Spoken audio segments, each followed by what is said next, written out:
परम श्रद्धेय बापू जी, स्वामी श्री चिदानंद जी, मंचस्थ सौ महानुभाव, उपस्थित सब श्रद्धालु भाइयों और बहनों को मैं प्रणाम करती हूँ। प्रयागराज त्रिवेणी संगम के तट पर बापू के मुख से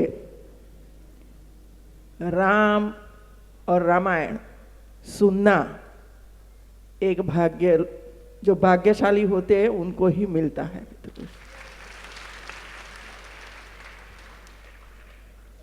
चारों भाइयों का अर्थ समझाया हम लोगों को, और हम हमारे बच्चों का नामकरण करते हैं तब कौन सा करते हैं, इसमें से भी सीखने की आवश्यकता है मित्रों। ठीक है, मैं तो एक दो बात बापू की रजा लेकर कहना चाहती हूँ। एक है, हमारी जो बेटियां हैं, और इसमें खास करके उत्तर प्रदेश में एक तो 25 करोड़ की आबादी है और सबसे ज़्यादा सर्वाइकल कैंसर महिलाओं को हो रहा है। इसके आंकड़े मेरे पास है, लेकिन ये मैं कहना नहीं चाहती हूँ कि समय नहीं है। और इसी वजह से जो हम ऐसी बेटियों को 9 से 14 साल की उम्र में हम वैक्सीन लगवा देते हैं, एसपीजी वैक्सीन को लगवा देते हैं, तो उनको कैंसर नहीं होगा। मैं आपको विनती करने के लिए आई हूँ, आपके घर में इतनी उम्र की बेटियां हैं तो आप ये कथा सुनने के बाद अपने घर में जाकर जितना ही खर्च हो करो और बेटियों को बचाओ। अभियान तो चल रहा है बेटी बचाओ बेटी पढ़ाओ, लेकिन स्थिति क्या है वो भी हमें देखना पड़ेगा मित्रों। 2 वैक्सीन लगानी पड़ती है 6 महीने के अंतर में, और 14 से बड़ी उम्र वाली बेटियां हैं 16-17 साल की, तो 3 वैक्सीन लगानी पड़ती है, लेकिन हम नहीं लगाते हैं क्योंकि एक वैक्सीन की कीमत 1400 रुपया है और मैं गरीब हूँ, इसी वजह से वैक्सीन नहीं लगवा सकती हूँ। लेकिन जब घर में हम क्या क्या करते हैं, दारू पीते हैं, मसाला खाते हैं और कुछ ज़्यादा और भी खाते हैं मित्रों, यदि वो नहीं खाएंगे तो बेटियों को हम बचा सकते हैं मित्रों। दूसरा, टीबी। हमारे प्रधानमंत्री जी ने 3 साल पहले कहा था 2025 तक पूरे भारत को टीबी मुक्त बनाना है, पूरे भारत को बनाना है। और इसी वजह से मैंने पिछले 5 साल से उत्तर प्रदेश में मुहिम चलाई है और आज तक लगभग 4 लाख पेशेंट टीबी में से मुक्त हो चुके हैं मित्रों।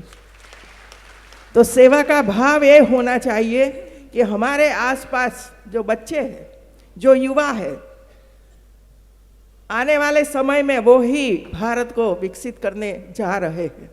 ऐसे ही बच्चे टीबी ग्रस्त होंगे तो पढ़ाई में, हेल्थ में हमेशा वो पिछड़ जाते हैं। ये मुहिम हमारी चालू है और जब तक इसमें से हम ख़त्म नहीं करते हैं तब तक हमें सबको इसमें लगना चाहिए मित्रों। तीसरा है, और मैं जब जेल में परिभ्रमण करती हूँ, जेल देखने के लिए जाती हूँ, और इसमें खास करके महिलाओं की वार्ड में जाती हूँ मित्रों, और ये सब कुछ देखकर बहुत ही चिंता होती है, दुख भी होता है। इसमें मैंने निकाला है क्योंकि फाइलें मेरी पास आती है, और इसमें मैं जब पढ़ती हूँ तब मैं ये सोचती हूँ कि क्या हम दहेज प्रथा नहीं छोड़ सकते हैं। जितने भी कैदी आज जेल में हैं, 80% दहेज की प्रथा से हुआ है मित्रों, दहेज के लिए कारण हुआ है। एक छोटी सी मांग और एक बेटी, होनहार बेटी की हत्या हम कैसे कर सकते हैं? हमारे संत महंत वही हमें कहते हैं, संभालो अपने बेटियों को, संभालो अपनी बहू को। और ये बहू नहीं है, ये आपके घर की दूसरी बेटी है, दूसरी बेटी है मित्रों। अब हम ये छोड़ देते हैं तो हमारी बेटी बच जाती है। और तीसरा, अभी प्रधानमंत्री श्री ने गुजरात में तो हम लोगों ने कर दिया था, किसान की जमीन उनके नाम से। मैं जब रेवेन्यू मिनिस्टर थी तब ये काम पूरा किया था मित्रों। आज पूरे देश में संपत्ति अपने नाम से हो और उसका पूरा कार्ड आपके पास होना चाहिए, ये काम स्वामित्व योजना बोलते हैं उनको, ये पूरे भारत में शुरू करवाई माननीय मोदी जी ने।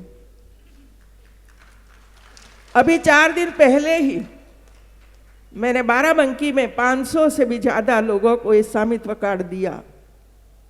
मैं इसको इसके साथ जोड़ती हूँ क्योंकि जो मैं जेल में जाती हूँ इसमें पुरुषों को मिलती हूँ तो वही कहते हैं, भाई भाई में झगड़ा हुआ जमीन के बारे में, मकान के बारे में, और ये झगड़ा आगे बढ़ा और मैंने पत्थर मार दिया, मैंने हथियार हथला दिया, भाई की हत्या हो गई, पिताजी की हत्या हो गई। ये है मित्रों।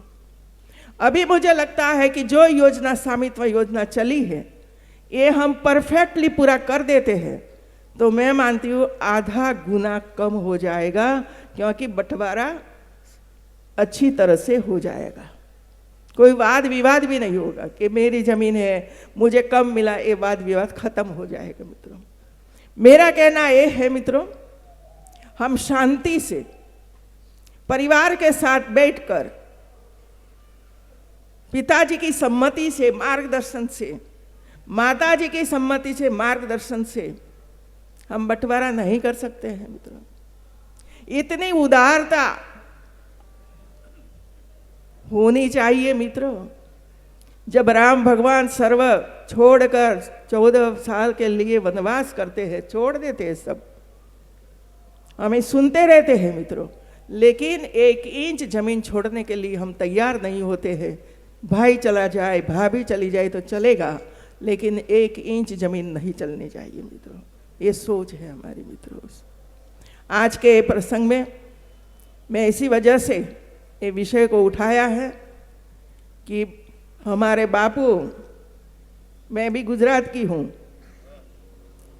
कई बार कथाएं सुनी है और ऐसी कथा भी मैंने सुनी है कि जो समाज को स्वच्छ बनाने वाले हमारे कर्मियों, जो झाजरू टॉयलेट साफ करते हैं, गटर साफ करते हैं, सफाई का काम करते हैं, बिगाड़ते तो है हम, बाहर कूड़ा कचरा फेंकते हैं हम, और वे लोग, हमारे पास स्वच्छता का जो अनुभव नहीं है, हम नहीं करते हैं, फिर भी वे लोग सुबह में 5 बजे उठकर स्वच्छता का काम करते हैं और हमें एक स्वच्छ जगह प्रदान करते हैं। ऐसी जगह के उनके लिए बापू ने ये कथा करी थी मित्रों, उनके लिए कथा करी थी।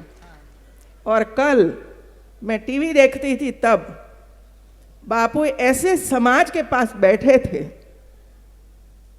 जिसको हम निगलेक्ट करते हैं। थर्ड जेंडर उसको हम निगलेक्ट करते हैं। न इसकी पढ़ाई होती है, न इसको कोई काम देने के लिए तैयार है, न इसको कोई स्वीकार करने के लिए तैयार है। इनके साथ बापू बैठकर उनके साथ चर्चा करते थे। मुझे इतना पसंद आया कि वो स्टेज पर पहुंचे हुए हमारे संत महंत ऐसे समाज में जाकर भी उसको मार्गदर्शन करते हैं। यही बड़ी उपलब्धि है मित्रों। जब से महाकुंभ की शुरुआत हुई है, इसके पहले हम लोग आए थे इधर प्रधानमंत्री जी के साथ, तब मैंने संकल्प लिया था कि जब भी प्रयागराज में जाऊंगी तब ये जेंडर समाज को मैं मिलने वाली हूँ, उनकी बातें मैं सुनूंगी मित्रों। जो छोटे छोटे हैं तो है, उनकी शिक्षा की जरूरियात है मित्रों। और मैंने कई बार देखा है, कई लोगों ने उनको पेट्रोल पंप जिम्मेवारी सौंपी है, कई लोगों ने अपने स्कूलों में उसकी जिम्मेवारी सौंपी है। थर्ड जेंडर मतलब क्या मित्रों? आपके जैसे ही मानवी है वो, कोई अलग नहीं है हमारे से, फिर भी हम उसको दूर रखते हैं और कैसा कैसा काम करते हुए अपना पेट भरते हैं मित्रों। तो ये भी हमें देखना पड़ेगा। उसकी पढ़ाई हो, उसके हेल्थ की चर्चा हो, उसको कोई ट्रेनिंग चाहिए तो ट्रेनिंग देना, और ट्रेनिंग के हिसाब से उसको कुछ काम करना है तो वो भी देना चाहिए, और सरकारों को इसमें हिस्सा लेना चाहिए मित्रों। ये काम था। आप सबको बहुत बहुत बधाई इसी वजह से देती हूँ कि 144 साल के बाद ये महाकुंभ के अवसर मिला है। अब हमारे समय में तो फिर से हमें ऐसा नहीं मिलने वाला है, क्योंकि 100 साल जीना बहुत कठिन हो गया है मित्रों। तो ये सौभाग्य हम लोगों को मिला है और उसका लाभ हम उठा रहे हैं। तो इधर आए हैं तो संकल्प करके हम आए हैं कि मुझे स्नान करना है, शाही स्नान करना है, संकल्प लेना है। और ये कहा जाता है कि जब हम त्रिवेणी संगम में स्नान करते हैं तो हमारे सब पाप मुक्त हो जाते हैं। तो ये संकल्प लेकर जाइए। मैं भी इसमें सम्मिलित हूँ कि अभी हम पाप मुक्त हो चुके हैं, तो फिर से कोई पाप न हो, इसके लिए हम प्रयत्न करें और संकल्प लेकर ही अपने घर पर जाए मित्रों। बहुत बहुत बधाई, धन्यवाद। बापू को प्रणाम।